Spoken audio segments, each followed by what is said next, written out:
नमस्कार प्यारे साथियों, मैं Ram Kishore Yadav, PGT economics model school Mungaoli. आज मैं आपको लेकर आया हूं कक्षा 6 से लेकर 12 तक के लिए जीके का ज्योग्राफी का पार्ट, जो प्रत्येक क्लास में ज्योग्राफी के लिए अति महत्वपूर्ण होता है। ज्योग्राफी को समझने के लिए, भूगोल को समझने के लिए उसकी कंसेप्ट जो कि बहुत ज़रूरी है। बिना कंसेप्ट के हम किसी भी चीज़ को नहीं समझ सकते। इसलिए आज मैं स्टार्टिंग से भूगोल का वीडियो पार्ट फर्स्ट लेकर आपके सामने आया हूँ।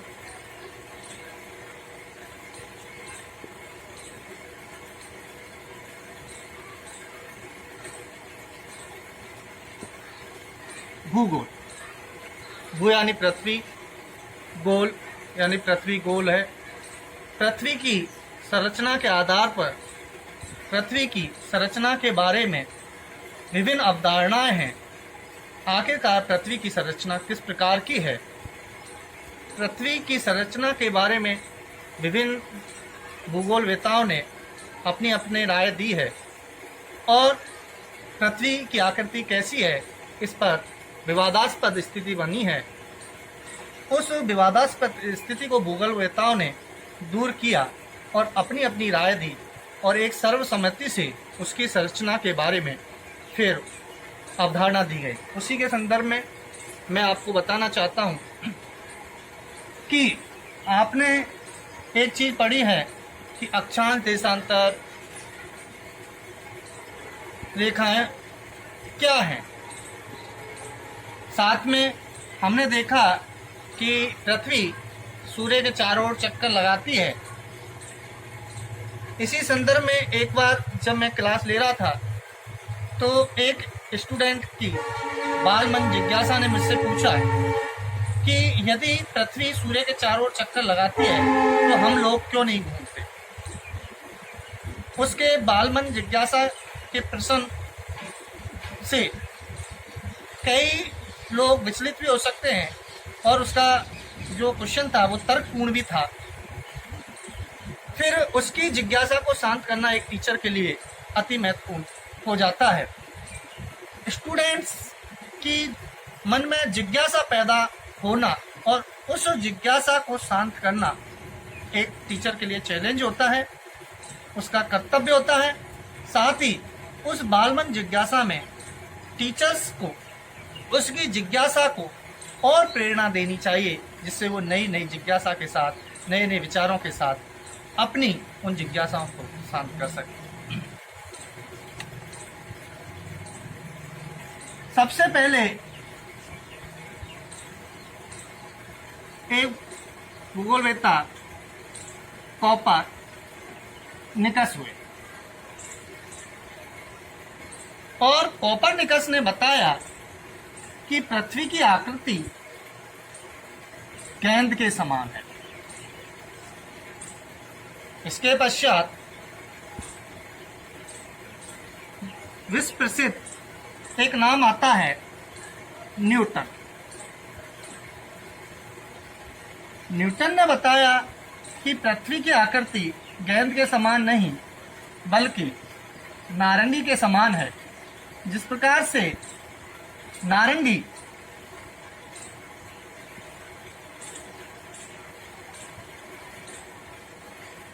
ऊपर से थोड़ी पिचकी हुई होती है, वैसे ही भी पृथ्वी हल्का सा ध्रुवों से पिचकी हुई है और इस प्रकार से पृथ्वी की आकृति नारंगी के समान है।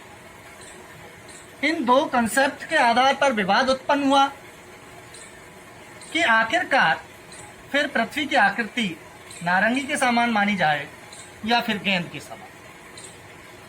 ये विवाद पहुंचा और एक भूगोलवेता विश्व प्रसिद्ध थे, वो थे जॉन हर्शल। जॉन हर्शल ने पृथ्वी की आकृति के संदर्भ में बताया और उन्होंने कहा पृथ्वी की आकृति है जोड़ाकार।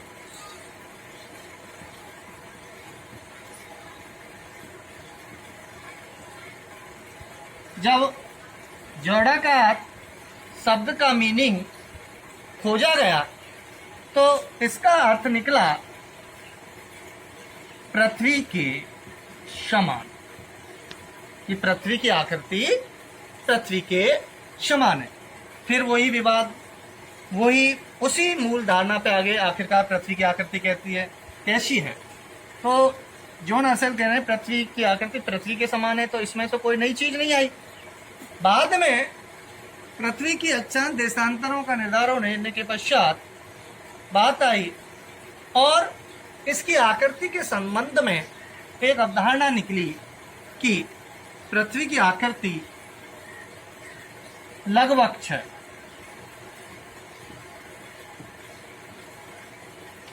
लघुवक्ष यानी कि ऐसी आकृति जिसकी अक्ष लघु यानी छोटी है।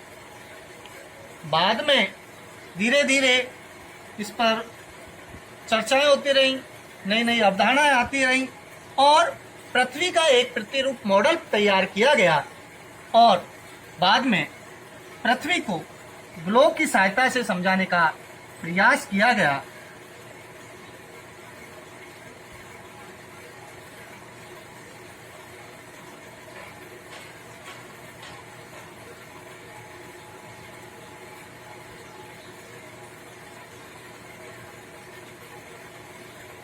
और इसकी आकृति ग्लोब के समान अक्षांश देशांतर रेखाओं का निर्धारण करते हुए एक ग्लोब इसका मॉडल तैयार किया गया और इस प्रकार से फिर पृथ्वी की आकृति ग्लोब के समान मानी।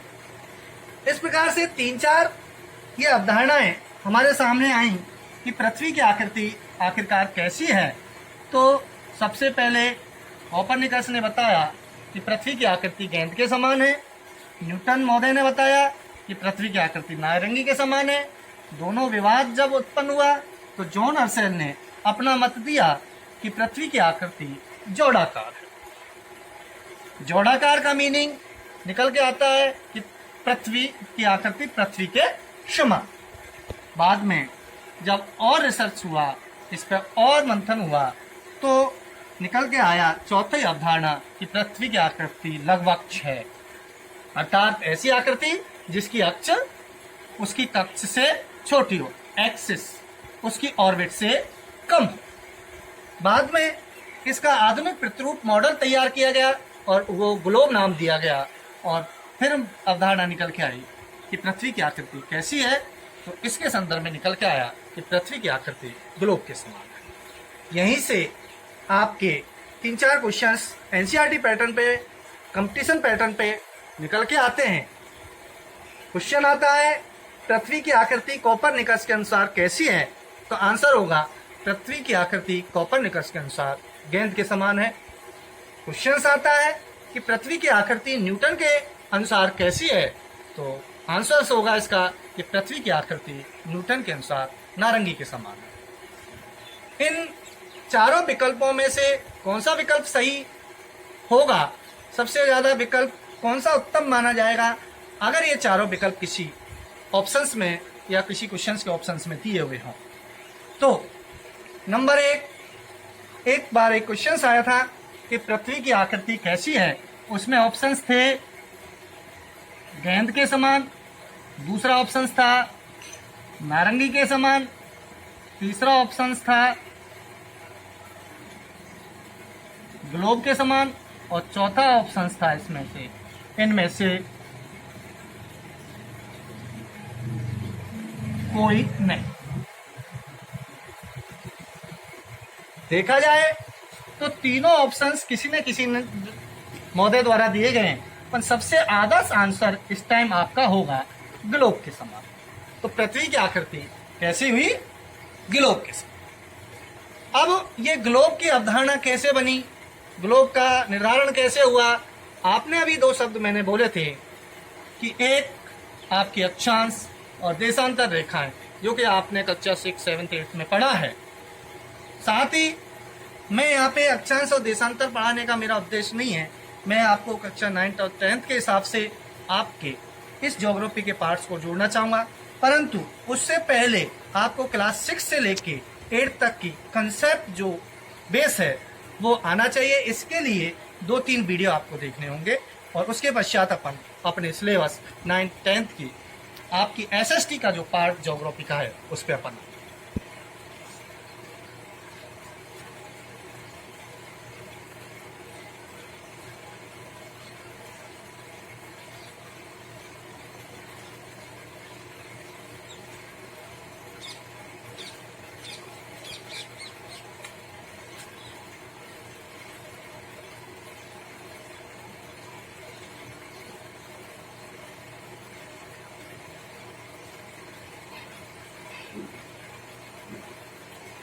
अगर आपसे क्वेश्चन पूछा जाए कि आप कहाँ हैं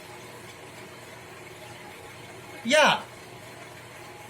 आपका दोस्त विदेश में रहता है और आपके इंडिया में आना चाहता है और आपसे आपका पता वता पूछता है, तो आप उसको किस प्रकार से बताएंगे? और वो जब मैप को, जैसा कि आधुनिक ज़माने में अपन देखते हैं सारा नेट गूगल पर सर्च होता है, तो वो नक्शे देखेगा, तो कैसे वो ज्ञात करता है? तो उसके लिए अक्षांश देशांतर रेखाएं महत्वपूर्ण रोल अदा करती हैं। वो आपका जब भी मैप खोलेगा तो वर्ल्ड का मैप खोलेगा तो उसमें इंडिया नज़र आएगा, आपका ना प्रदेश नज़र आएगा, ना जिला नज़र आएगा, ना आपका गांव या शहर नज़र आएगा। तो उस स्थिति में आपके जगह पर पहुंचने के लिए वो कैसे उसको जाने?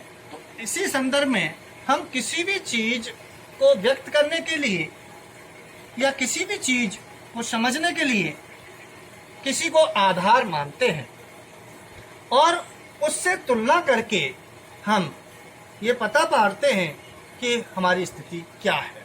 फॉर एग्जाम्पल के लिए एक रो में कोई बच्चा बैठा हुआ है तो या तो किसी के दाएं या किसी के बाएं, परंतु हमको पहले एक पॉइंट फिक्स करना होता है। उस पॉइंट फिक्स करने, जैसे फॉर एग्जांपल के लिए मैं एक रेखा खींचना चाहता हूँ, रेखाखंड खींचना चाहता हूँ, तो मुझे एक फिक्स पॉइंट निर्धारित करना होगा।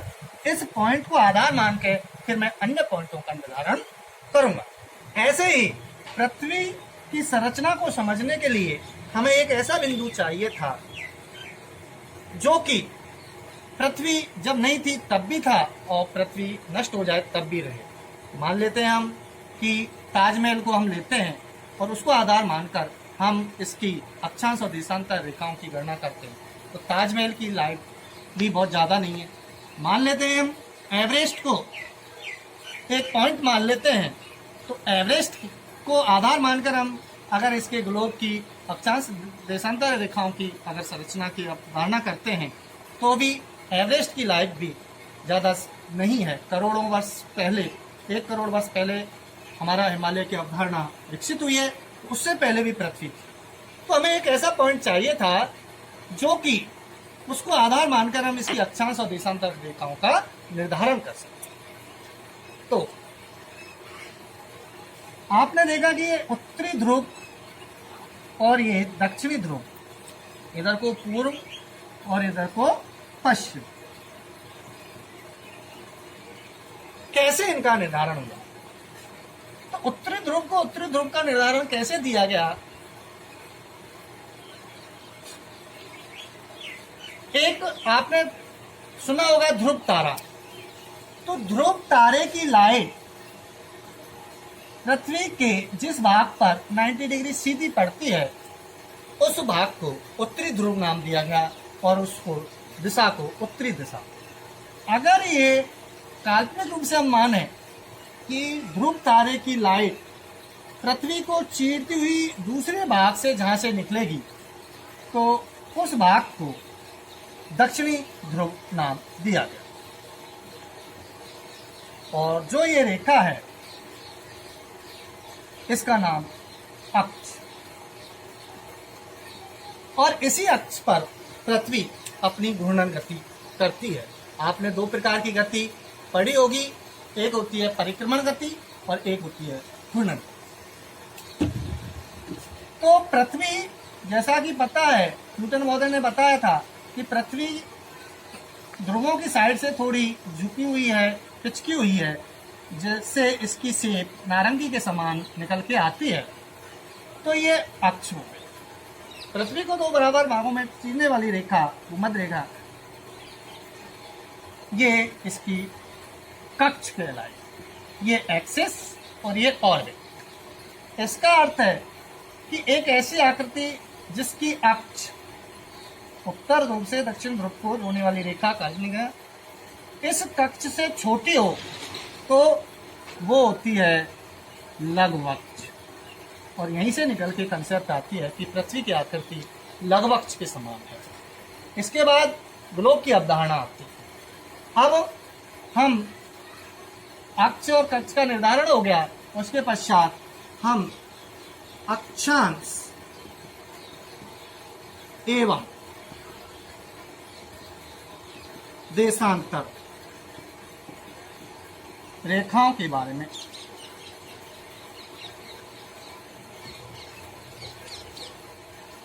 समझते हैं कि अक्षांश रेखा क्या है और देशांतर रेखा क्या है। इसको हम अगले वीडियो में लेके आएंगे।